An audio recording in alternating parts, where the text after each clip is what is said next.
여러분 반갑습니다. 송강입니다.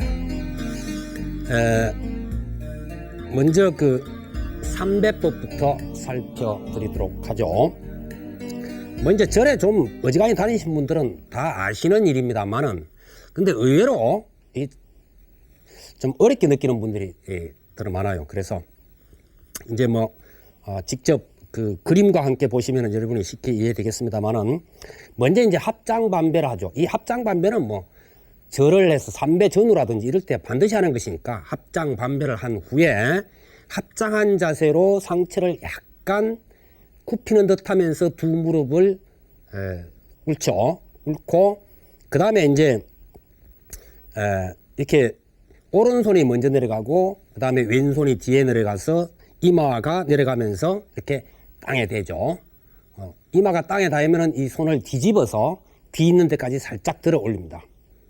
이게 이제 이 부분에 대해서는 여러 가지 이설이 많아요. 그것이 일본에서부터 된 것이다, 어떻다 해가지고 해서는 안 된다, 이런 부분이 있는데, 제가 일본 테이크 같은 거 한번 자세히 살펴보니까 일본 사람들은 그렇게 잘 안 하더라고요. 그래서 꼭 그쪽 말이 옳은 것만은 아닌 것 같아요. 그리고 이제 이 오체투지 예법이 나라마다 각기 다르기 때문에 이미 우리나라에 정착되어 있고, 받들어 올린다는 의미로 우리가 노상 배웠거든요. 그러니까는 그 의미도 또 상당히 좋은 것 같아요. 그래서 그대로 쓰시면 되지 않나. 모습도 보기 좋고. 그래서 이제 그렇게 한 후에 뒤집어서 다시 또 땅에 댄 후에, 그 다음에 이제 올라올 때는 왼손부터 올라오죠. 왼손 먼저, 오른손. 그리고 일어나서 다시 그것을 3번 되풀이합니다. 마지막에는 상체만 이렇게 펴서 합장한 상태에서 다시 머리를 땅에 대고 하죠. 요즘엔 좀 간략히 하느라고 고개만 약간 들었다가 다시 이마를 대고 하는 경우도 있습니다. 그 방법도 괜찮습니다. 그러나 이제 정식으로 할 때는 상체를 이렇게 했다가, 무릎 꿇은 상태에서 상체를 이렇게 했다가 다시 가는 것이 원칙이죠. 이걸 고두라 그럽니다. 조아린다는 이야기죠. 머리를 다시 조아린다. 그래서 끝날 때 3배 마지막에 고두를 한 후에 일어나서 반배를 하면은 이게 이제 3배법이 되겠습니다.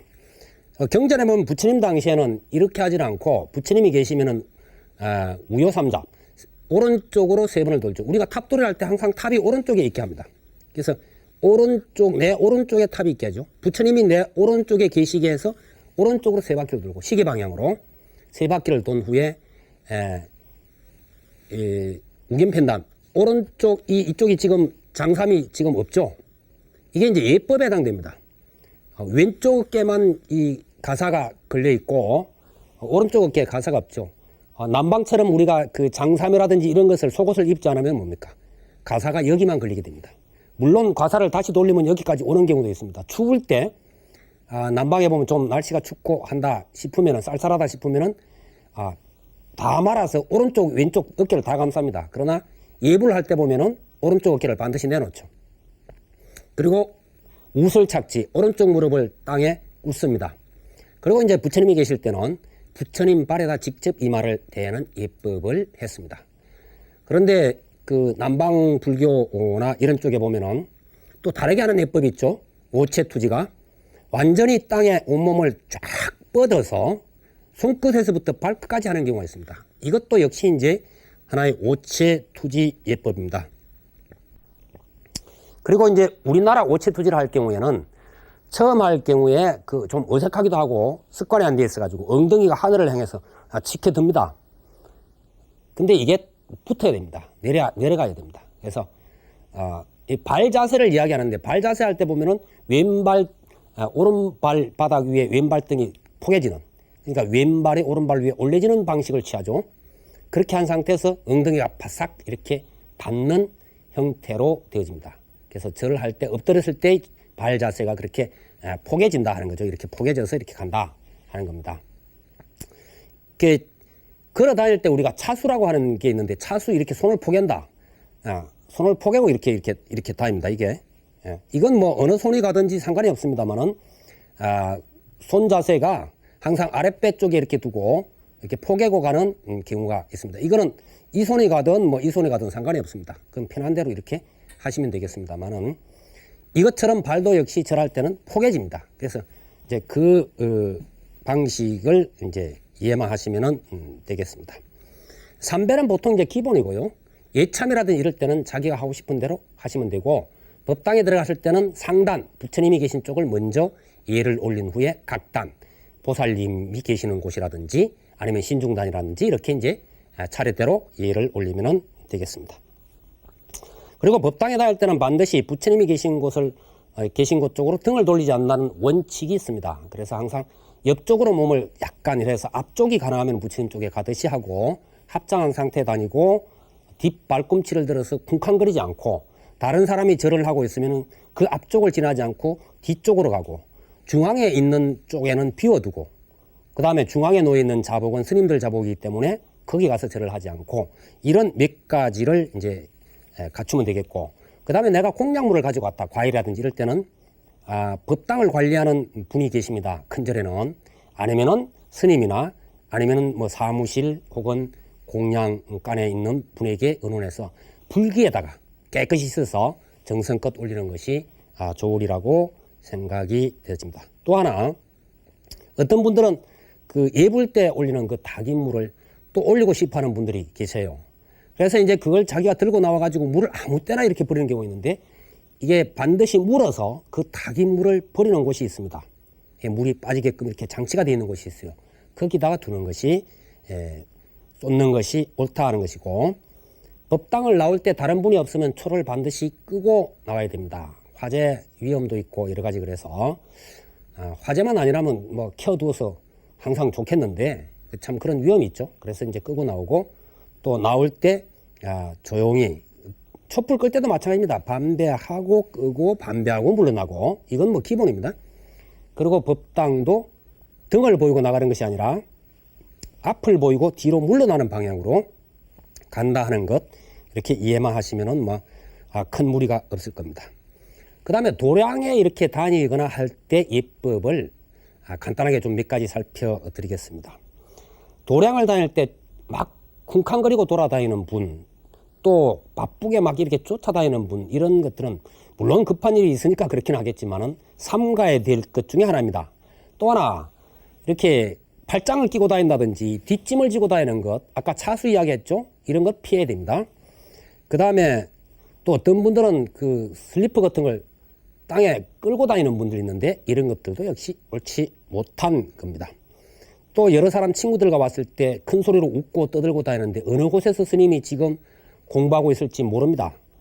뭐 좌선하고 있으면 조용하죠. 아니 계신 듯 합니다. 그렇기 때문에 이런 것 전부 다 피해야 되고, 이제 거사님들 경우에 이런 경우 많은데, 담뱃불 피워 물고 돌아다니는 분들, 도량에 들어가기 전에 하시고 나오신 후에 하시고, 그렇게 하시지 안에서는 그렇게 하셔서는 안 된다는 건 알아두시면 되겠고, 그 다음에 좀 먼 길 오고 했으니까 피곤하니까 좀 앉고 싶죠. 그래서 뭐 종각 옆에나 어디든지 뭐 보제루 아니면 텐마루, 심지어 법당의 문턱에까지 이렇게 걸터앉는 이들이 있습니다. 물론 예법을 몰라서 그렇겠죠. 그러나 이런 것들은 전부 다 피해야 될 것들 중에 하나입니다. 그 다음에 이제 스님이나 노스님, 노보살님들 만났을 때 항상 합장 반배한다는 건 기본입니다. 그런데 이제 항상 합장 반배해야 된다 그러니까는 스님이 자선하고 계신데 가가지고 일부러 스님 해가지고는 인사 올린다거나, 뭐 경전 독송하는데 스님 해가지고 한다거나, 이것도 옳지 못하고, 해우소, 화장실이라 그러죠. 해우소의 앞에서 스님 만날 때는 그냥 목례 정도로, 옆으로 비껴서는 정도로 이렇게 하시면은 되겠습니다. 그리고 이제 법구 같은 것, 이거 함부로 종 쳐본다든지 북 두들겨 본다든지 뭐 목탁 이렇게 두들겨 본다든지 요령 만져 본다든지 이런 것들 피하는 것이 좋고, 법구라든지 이런 것은 안 만지는 게 좋고, 같이 이제 공양 시간에 공양할 때는 반드시 어른들부터 먼저 하시도록 배려를 하고 무건을 원칙으로 합니다. 그래서 친구들끼리 갔다고 해서 공양을 하시면서 막 떠들거나 그러시면 안 된다 하는 것이고, 그 다음에 이제 유숙을 할 경우가 있습니다. 먼 곳을 왔을 경우에, 그럴 경우에 삼경 지나서 다른 스님들이 조용해졌을 때 함부로 돌아다닌다든지, 또 객실에서 자기들끼리 떠든다든지 뭐 이런 일들 해서는 안 된다. 절에 머물게 되면 스님들과 같이 행동한다고 생각하시고 하셔야만 될 겁니다. 더더군다나 그 모처럼 절에 가셔가지고 가정사 일 가지고 뭐 시시비비 남의 험담 이런 걸로 시간 보내는 것은 평소 기도 때도 마찬가지입니다만은 있어서는 안 되겠고, 요 근래 나타난 현상이죠. 사찰에 다니면서 휴대폰 들고 다니면서 막 이렇게 뭐 여보세요 이러면서 다니는 거, 이런 것들도 피하는 것이 옳겠습니다. 그 다음에 법회 예불시의 법도에 대해서 간략하게 살펴드리자면은, 이제 예불을 같이 할 경우가 있습니다. 모시게 될 경우가 있는데, 이때는 스님들이 들어가시기 전에 먼저 들어가 있어야 된다. 예불 시작 전에. 그런데 좌복이 놓여 있는 경우는 대부분 그 자리가 스님들 자리입니다. 그래서 가쪽, 양쪽, 가쪽으로 이렇게 물러서 있다가 스님들 자리에 앉는 법이 없도록 유의만 하시면 되겠습니다. 물러날 때도 역시 마찬가지로 스님들 다 나오시고 난 뒤에 나오면은 별 탈이 없습니다. 이제 그것만 갖추시면 되겠고, 그 다음에 법회 때 이제 여러 가지 실수가 참 많죠. 우선 요즘 뭐 바쁘다 보니까 시간 못 맞춰서 늦는 경우가 있습니다만, 이런 부득이한 경우를 빼고는 법회는 항상 시작 전에 먼저 참석해야 된다. 다른 분들에게 방해되니까. 그 다음에 법회 장소 도착해서 법회 시작하려는데 잡담하고 떠들고 있는 분, 법문이 진행 중인데도 옆 사람하고 소곤거리는 이런 것들은 전혀 맞지 않는다 하는 것이고, 앉을 때도 법당 중앙일 경우는 피하는 것이 옳죠. 피해 주시고, 그 다음에 법회를 하고 있는데 지금 법문하고 계시는데 뭐 자기가 공약물 가져왔다고 부스럭거리면서 올린다든지, 전부 다 앉아서 조용히 있는데 가서 뭐 촉힌다고 향 올린다고 하는 이런 분들도 상당히 많이 계십니다. 요즘에는 거의 뭐 안 보입니다만은 시골 같은 데는 이제 그런 분들이 들어 계실 거예요. 그래서 이제 이런 것들도 잘못됐다는 것이고, 법회가 이미 시작됐는데 들락날락 하는 거, 이거 역시 맞지 않고, 법문 듣다 보면 자기에게 안 맞을 경우가 있습니다. 어렵거나 뭐 이게 이미 아는 거야 이래가지고 그냥 일어나서 나가는 분이 있어요. 그러면 벌써 다른 사람에게 많은 장애가 되죠. 예법도 맞지 않죠. 지금 법사가 법문을 하고 있는데 그 다음에 어떻게 전개될지 모릅니다. 근데 뭐 좀 들어보다가 에이 시시해, 에이 이건 못 알아먹겠어 이러면서 나가는 것 또한 역시 옳지 않다 하는 거 알아두시면 좋겠고, 만일 바쁜 일이 있어서 중간에 내 빠져야 되겠다라고 생각되면 미리 뒤쪽에 가서 남들에게 방해가 안 되는 그런 방법을 자기가 찾아야 할 겁니다. 그렇게 해야 되고요. 요즘에 이런 경우 참 많아요.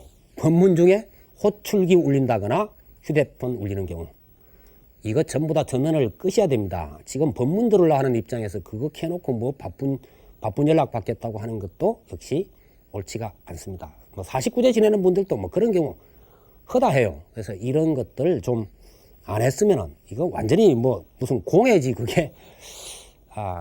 아무리 바쁘기로서니 법회 중에 그 여기저기서 울리고 하는 거 참 좋지가 못합니다. 그 다음에 한 가지 잘못 알고 있는 게 있는데, 법회할 때 반드시 입정을 하죠. 죽비로 입정을 하는데요. 죽비를 딱 3번 딱딱 치면 이제 입정, 딱딱딱 3번 치면 출정이란 말이에요. 정에 든다, 정에서 나온다 이런 이야기인데, 이때 보통 우리가 습관처럼 합장해가지고 반배를 합니다. 근데 그때는 반배가 필요가 없습니다. 죽비 딱 치면 그대로 정에 들면 됩니다. 좌선 자세로 들어가서, 그 다음에 이제 출정 죽비가 맞추는 죽비가 3번 치면은 법문 들을 자세만 취하면 됩니다. 좀 편안하게 풀어서 뭐 그 자세로 있어도 되고, 합장 반배를 꼭 해야 되는 이유가 없다는 것입니다.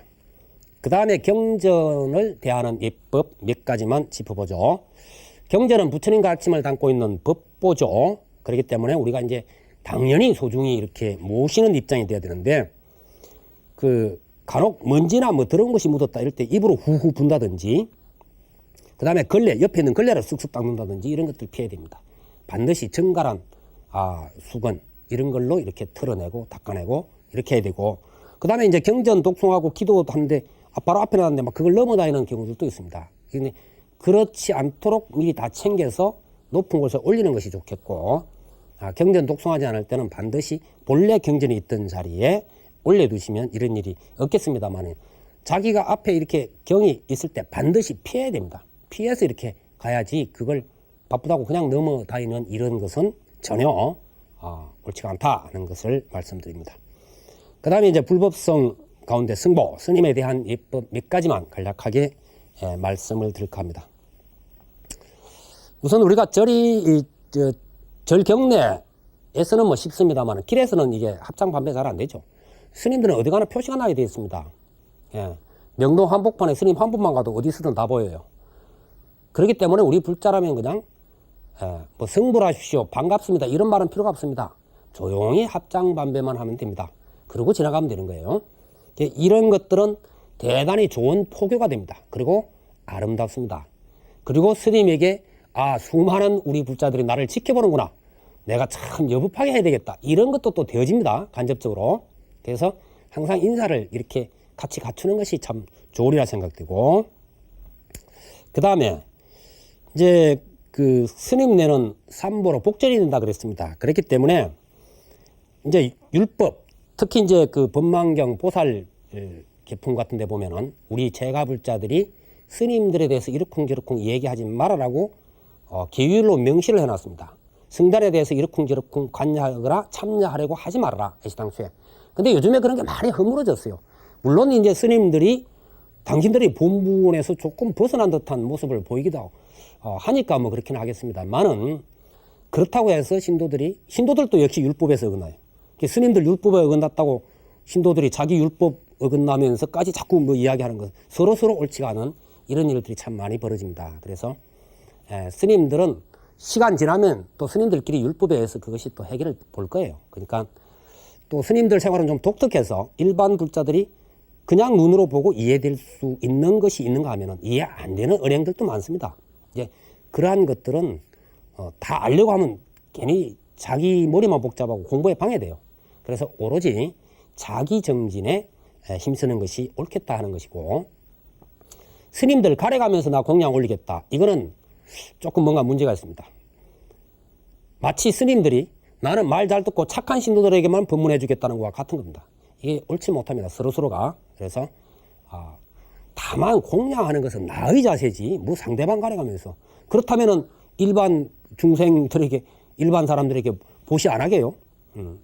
보시라는 것은 차별 없이 누구에게나 하게 돼 있는 거거든요. 그러니까 보시의 마음이 중요한 것이다. 그런데 나는 안 하겠어 라고 뭐 공언을 한다든지 이런 것은 좀 문제가 있는 거 아니냐 하는 것이고, 이제 스님 처소에 방문할 경우가 있습니다. 이럴 경우에는 반드시 사전에 허락을 맡아야 되고, 그 다음에 이제 호칭 부분, 스님 법명, 둘이 있는데도 굳이 스님 법명 불러가면서 이야기하는 경우 있죠. 그럴 때는 그냥 스님 이러면 되는 겁니다. 또 스님이 한 분 계실 때 가서 부를 때 뒤에서든 옆에서든 반드시 이제 앞으로 돌아가서 하는 것이 좋습니다만은 스님이라고 이렇게 그냥 부르는 게 좋습니다. 어떤 스님, 누구 스님, 뭐 이거 별로 옳지 못합니다. 나하고 둘이 있는데 뭐 송광 스님, 이거 안 맞는 겁니다. 왜냐하면은 스님들 법명은 그렇게 막 부르는 것이 아니다. 특히 나의 스승 법포를 내 앞에서 막 부르는 이런 경우들도 굉장히 많습니다. 이거는 옳지 않습니다. 스님, 은사 스님이라든지 아니면 어느 이제 절 이름을 알면은 그 노스님이라든지 뭐 이렇게 이제 이야기하는 것이 옳고, 여러 스님이 있을 때 소임이 있죠. 맡은 바 임무라는 거죠, 소임.